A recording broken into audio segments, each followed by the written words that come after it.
जैसा कि आपको मालूम होगा कि 29 जुलाई को यूएसए वीज़ा अपॉइंटमेंट की जो वेबसाइट है वो चेंज हो गई है। It use to be cjfederal.secure.force.com and now it is usvisascheduling.com, right. अब आपने अपना अपॉइंटमेंट ऑलरेडी बुक करा हुआ है तो आपके पास कंफर्मेशन पेज भी है and now you need to either prepone your appointment और पोस्टपोन योर अपॉइंटमेंट, और आपको कुछ नहीं करना है, सिर्फ आपको अपना अकाउंट माइग्रेट करना है from old website to the new website. This we will tell you in this video that how to do it. Start the video. जो पहले यूएसए वीज़ा का प्रोसेस होता था या फिर यूएसए वीज़ा शेड्यूलिंग का जो प्रोसेस होता था वो ये होता था कि पहले आप अपना DS-160 भरते थे अपना, या फिर यूएस ट्रैवल डॉक्स पे आपने अपना DS-160 फिल करा, वहाँ से अपना जो DS-160 का है कन्फर्मेशन पेज निकाला। उसके अलावा आप भूलना मत, आपको अपना जो फॉर्म आपने ऑलरेडी उसमें भरा है उसका भी आपको एक अपने पास एक PDF कॉपी रखना चाहिए, राइट। उसके बाद आप जाते थे यूएस वीज़ा शेड्यूलिंग की वेबसाइट पे, जहाँ पे आप एक अपना प्रोफाइल क्रिएट करते थे, अपना फर्स्ट नेम लास्ट नेम डालते थे, अपनी सारी जितनी बायो इन्फॉर्मेशन है, पासपोर्ट की डेट ऑफ एक्सपायरी, सारी चीज़ें डालते थे। फिर आप अपनी वीज़ा फीस पे करके अपना अपॉइंटमेंट शेड्यूल करते थे।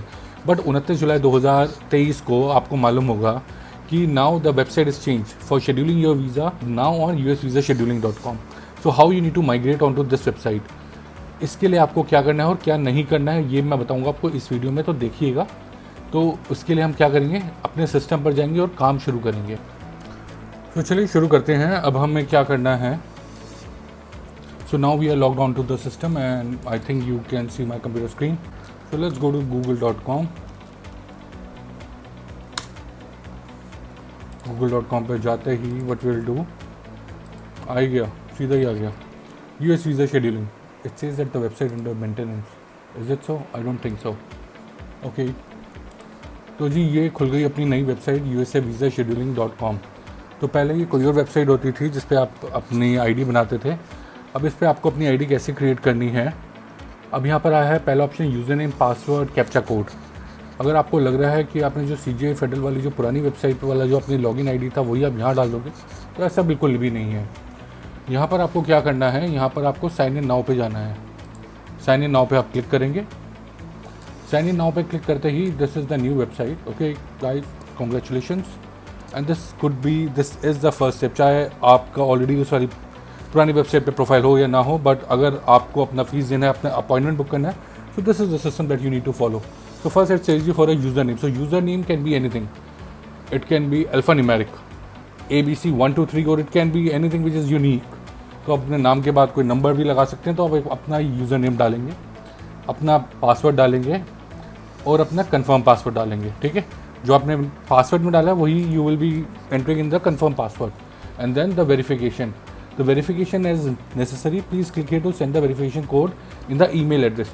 तो अगर आपका पुरानी वाली CJ प्रोफाइल पे ऑलरेडी प्रोफाइल बना हुआ था तो वही वाला ईमेल आईडी आप यहाँ पर डालेंगे, so that you can get the confirmation, you can get the confirmation on your email ID. और वही वाला आपको जो कन्फर्मेशन कोड आएगा आपके पास, that could be alpha numeric, could be numeric, उसको आप यहाँ डाल देंगे, right.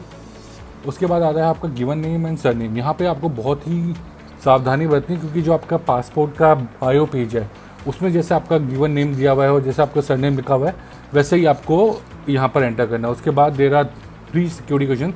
So these 3 security questions, this is the new feature on this website, just to add another level of security to your account. So this is the new feature. So आप यहाँ पर, so it could be your place of birth, it could be your place of work where you have first work, it could be the middle name of your sibling. So it will give you a variety of options. आप यहाँ click करेंगे, you can select any of them, that what is the name of the town and city where you are born. So यहाँ पर आप ये select करके अपना डाल सकते हैं। सेकेंड क्वेश्चन में आप what is your favourite food, it's just like very general thing. तो यहाँ भर के आप क्रिएट पे क्लिक करेंगे। तो चलिए हम अभी क्लिक करते हैं क्रिएट पे and then will move on to the next page. So congratulations, we have already migrated one profile, right, which was earlier on CGI and now it is on usvisascheduling.com, alright. So जैसे ही मैं इस पर log in करता हूँ, I see the first option it's close the application and start a new application, right. यहाँ पर मैं अगर इस पर क्लिक करता हूँ तो जो मैंने ऑलरेडी अपना अपॉइंटमेंट बुक करा हुआ है, एंड आपके लिए भी ये चीज़ बड़ी ध्यान देने वाली है। अगर आपने अपना ऑलरेडी अपना अपॉइंटमेंट बुक करा हुआ है, लेट्स से आपने अपना बायोमेट्रिक्स का भी अपॉइंटमेंट बुक करा हुआ है एंड आपने US काउंसलर का भी अपॉइंटमेंट बुक करा हुआ है, तो आपको यहाँ पर नहीं क्लिक करना, because in case if you click it here it will delete your old जो आपने अपॉइंटमेंट बुक करा है, and again you need to be filling up the information, and again आपको अपना नेम, अपना जो पासपोर्ट की बायो प्रोफाइल में आप अपना सारी इन्फॉर्मेशन फिल करते हैं, तो वही सारी आपको इन्फॉर्मेशन फिर से डालनी पड़ेगी। But in case if you are a new applicant और आपने अभी तक पहले अपना कोई भी अपॉइंटमेंट बुक नहीं करा हुआ है and just you want to pay the visa fees, तो आप यहाँ पर स्टार्ट अ न्यू एप्लीकेशन पे क्लिक करेंगे। यू विल क्रिएट एंड अपना पासपोर्ट का बायो पेज, अपना DS-160 इन्फॉर्मेशन, आपको पासपोर्ट का डिलीवरी कहाँ चाहिए, अपना आपको जैसे फ़ीस देना है। Now there is an additional feature on the fees, now you can also give your fees via credit card और अ डेबिट कार्ड। तो now it's a new additional feature because this was not previously there, so this is a new feature. Appointment confirmation पे आप click करेंगे। जैसे अगर आपने already अपना appointment book करा हुआ है, तो अपॉइंटमेंट कन्फर्मेशन पे जैसे वहाँ पर भी अपॉइंटमेंट कन्फर्मेशन पेज आता था, where you can see your name and all your information, your DS-160 and आपका किस दिन आपका बायोमेट्रिक्स है, किस दिन आपका काउंसलर अपॉइंटमेंट है, वो आपके पास सारी चीज़ें इन्फॉर्मेशन मिल जाती थी। वैसे ही आपको अब अपॉइंटमेंट कन्फर्मेशन पेज पे मिलेगा।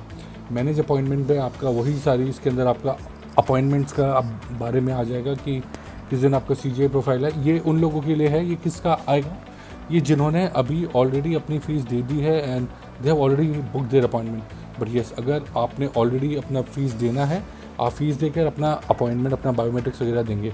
सो this is very intact. Manage appointment, reschedule appointment is for who want to reschedule their appointments. तो इसके अंदर आपके जो OFC का ऑप्शन आएगा, आप जैसे रीशेड्यूल पे क्लिक करेंगे, आपके पास ऑप्शन आ जाएगा कि आपने OFC कहाँ पे बुक करना है, दिल्ली, मुंबई, चेन्नई, हैदराबाद, जहाँ पर भी आपको बुक करना है, और उसके अंदर कौन से स्लॉट्स अवेलेबल हैं उसकी आपको पूरी जानकारी मिल जाएगी। आपको काउंसलर अपॉइंटमेंट कहाँ पे कब आपके ये जो अवेलेबल है। उसके बाद इमरजेंसी रिक्वेस्ट में, like in case if you want to go to the US for an emergency and you want to request the visa officer about an urgent appointment, तो आप इमरजेंसी पे क्लिक करेंगे। हो सकता है उसके लिए आपके पास कोई डॉक्यूमेंट हो दैट जस्ट टू स्टेट कि देयर इज़ एन इमरजेंसी, तो आप उसको अटैच करेंगे and you can send it to them.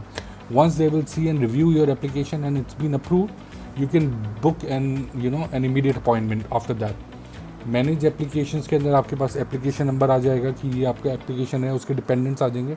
अगर आप वीज़ा रिन्यू कर रहे हैं, राइट, अगर आप वीज़ा रिन्यू कर रहे हैं, then I will highly suggest you, आप हर एक, क्योंकि वीज़ा रिन्यूअल के केस के अंदर आपको ईजिली अपॉइंटमेंट्स अवेलेबल हैं, आपको 2-3 हफ्ते के अंदर आपको अपॉइंटमेंट की डेट आ जाएगी। तो उसके अंदर आप अपना हर एक यूज़र का, जैसे एक फैमिली में हस्बैंड है, वाइफ है, बच्चे हैं, और सभी को अपना वीज़ा रिन्यू करना है, आप हर एक का एक इंडिपेंडेंट ID क्रिएट करें एंड उसके बाद आप अपना सबका अपॉइंटमेंट बुक करें।